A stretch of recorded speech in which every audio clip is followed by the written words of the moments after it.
Racing back with the first driver ratings of the season, Bahrain Grand Prix. Over a week late, not good enough. But this guy is pish. Aye, but we're going to start from the bottom to the top, like we do on this channel. And you know what? We could even potentially do classic. Started from the bottom, then I with got this to the with this top. channel, like classic driver ratings. Watch a full race for like I don't know 2003 or something. Yeah, that's not a bad idea. Could be done. Can't really do it in the DVDs. Like I think you need to actually watch the full race. Aye.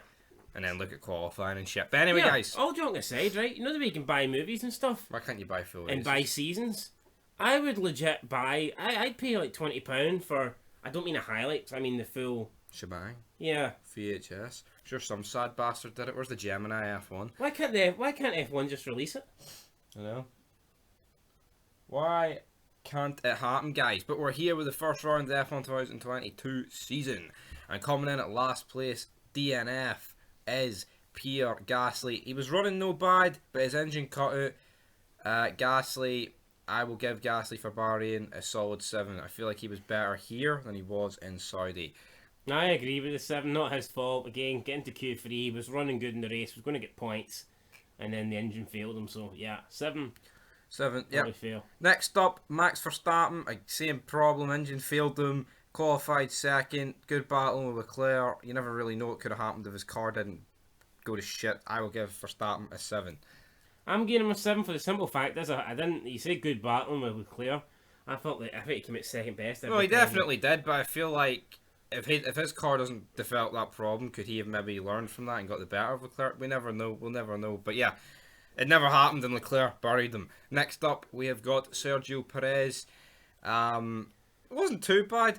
Well, like this season, we've had 2 races, and Perez has not been nowhere near off the pace as what he has been compared to last season. He's been where he needs to be. I right? think it's because it's a new generation of cars. I honestly believe that. But I will give Perez for this race. I'll give him a 6. It was kind of standard. No. Next up, though, we have Hulkenberg in his first race because of Vettel getting COVID.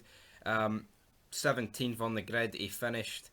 He didn't qualify last, so therefore you've got to give him a couple of bonus points. But again, he did finish. It wasn't last. great. I'm giving him a 4. Yeah, we'll give him a 4. Not that good. Next up, Nicholas Latifi. He beat the only guy who's got a non-working pair of legs. And he qualified last. I mean, it's a fucking 3 at best. Yeah, I'll give him a 2, man. He got a 0 in Saudi, so it's a 2 out of 20. Next up with the 2 McLaren boys, kicking off with Lando Norris. A bit of a disaster for It Norris. was. I don't think he was as bad as Ricardo, but again, it's just not where he wants to be. Qualified 13th, ended up finishing 15th. I'll give Norris a 3, like I did Latifi. Yeah, same with Ricardo. Awful. 2 3s. I might give Ricardo a 2 actually. I know he finished ahead of Norris, but again, it was It's fluky. fucking scary from a McLaren point of view, Bahrain. It really, 18th Ricardo, like not good enough. it really was. Next up with Alexander Albon. You know what? Albon actually qualified no bad. I thought Albon was pretty good in this week. I'm going to give Albon a 6. I'll give him a 6. You know what? I was impressed. He got into Q2. He finished, above a couple of faster cars.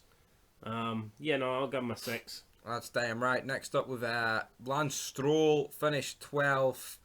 I mean, did do a lot better than his teammate. Terrible qualifying. Yeah, it really was a terrible qualifying from Lance Stroll, but I'll give him a 5. I'll give him a 5. I tell you what, they will obviously score points, but I wouldn't be Not many. surprised if Aston Martin and Williams, well, I mean, especially, I don't think Aston Martin will get more than 10 points. For each driver. No, just in general, honestly, unless there's a wacky race. We'll see. We'll see, because Stroll's pish and Vettel's done. Next up, though, we have Mick Schumacher. I think arguably the best race Mick Schumacher's probably had. Yeah, but because obviously he's got competitive machinery, but again, like, he was like 8th going in. He was like 9th at the final of the safety car. Yeah, and he kind of just threw away He a was couple on of worn points. softs. I'll give him that. But you know what? It was a decent enough. I'll give him try. a 6. I'll give him a 6. Yeah. Next up though, with Guanyu Zhou on his debut, grabbing 10th in the Alfa Romeo. I will give him an 8 because you know what? There was very low expectations, but he delivered on his debut, so I'll give him an 8. I'm not giving him an 8. No, but you got. I'm not. Like. Well, to use Trev's channel logic here, it's not an 8. It's an 8. It's an 8 for Guanyu Zhou. I'm giving him a 7. It Alright, was a 7.5. good debut. I mean, qualifying, he was 9 places behind his teammate. Ooh. But in the end, you know, he gets a point. And he was only... And he was doing good overtaking. Like, I factor stuff like that in. He's never going to be straight on the And pace of he was Bottas. less than a tenth behind Bottas as fast as laps. So I mean, Well, there you go. Next up, we have Fernando Alonso. He was kind of off Ocon all weekend, apart from qualifying. yeah, 6 for Alonso for But me. I don't think his pace was particularly bad, but I feel like in the Bahrain, this race, tyre wear was a big deal, and Ocon just did it better than him. Yeah, I'm getting Alonso a Yeah, 6. we'll give him a 6. Next up, we had Shinoda. I know he's got 8th, right, but I don't think it was a great drive for Shinoda. I'm going to give him a 6 because he did get into 8th and he scored 4 points. But Yeah, I'll give him a 6 as for well. me, he was very fortunate. I know. Like Perez, Verstappen, and Gasly retire. Show Alonso and Shinoda don't score fuck all here. Shinoda didn't even get a Q1. I don't think it's good enough. Like I'll give him a 6 too. Yeah.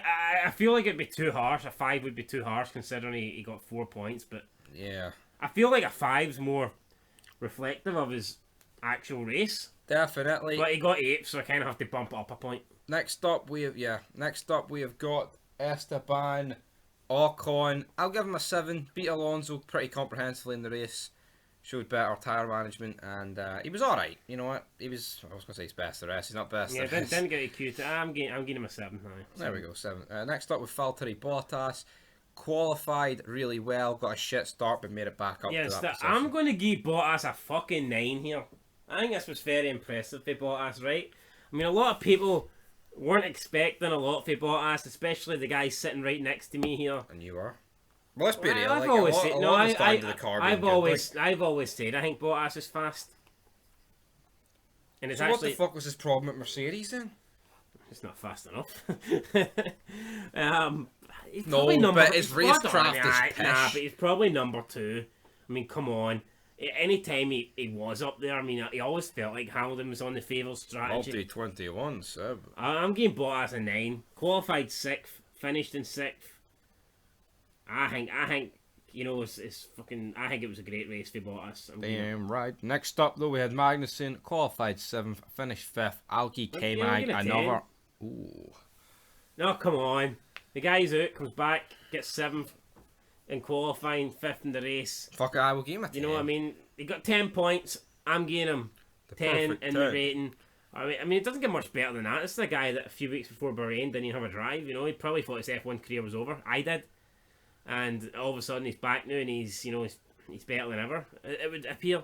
So I'm giving him a 10. I don't think you could have expected Magnussen to do any better than this. So fair enough. Next up, into the top 4 positions, we have the 2 marks kicking off with George Russell. Pish qualifying, gets 4th. But again, he's worst of the top pack. I'm giving him a 5. Yeah, I'll give him a 5. You know, for me, he wasn't impressive here. Gained a lot of positions. Tell you what, Mr. Saturday, shit in Bahrain and then in Saudi. Albeit, yes, right, he kind of destroyed Hamilton, but he got qualified by an Alpine. And I think Mark should be... Yeah, I mean, 9th wasn't really great, was it?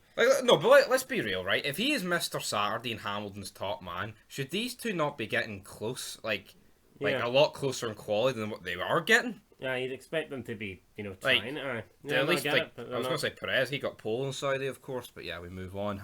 George getting a 5. Hamilton, qualified 5th, finished 3rd. I'll give him a 6. This was luck. I mean, he did better than Russell, but apart from that, it was just a nothing race for both of them. But Russell had a shitter qualifying, so yeah, it's a 6. That's about it. Next up with Carlos Sainz, qualified P3, finishes P2. He's just nowhere near the pace of Leclerc. Kind of got lucky with Max's problems, but again, he was going to finish 3rd. Consistency is key here. I'll give Carlos Sainz. I feel like it was better than Saudi. So I'll give him a 3. No, not 3, a 7. What, a 3? I just kept on seeing he qualified 3rd. I'll give him I'm going to give him a 6. I know, but I'm giving him a 7 because I knew you'd give him a 6 and that gets the 0.5 better than Saudi. So there we go. Right. And Charles Leclerc won the race, got pole, won the race, held off Max, did everything right. I'm giving him a 9. You know, close to a 10, I think, but yeah, I want to reserve that for K-Mag. So. I feel like if he, at that final safety car, if he defended Max off for like another couple of laps, it would have been a 10. But but it was still great regardless. I'm giving him a 9. He avenges the 2019 engine failure. We only got 3rd, and he should have won. And aye, fastest lap by quite a margin as well. Forza Ferrari. So yeah, Leclerc I think was the best driver here. So Leclerc, guys, leads after round 1. And he also leads after round 2. So that is the driver. Will he lead after round 3 though? Tune in to see. He probably will, unless he retires or signs, beats him by a decent margin. But anyway, guys, leave your thoughts down below, and Peace.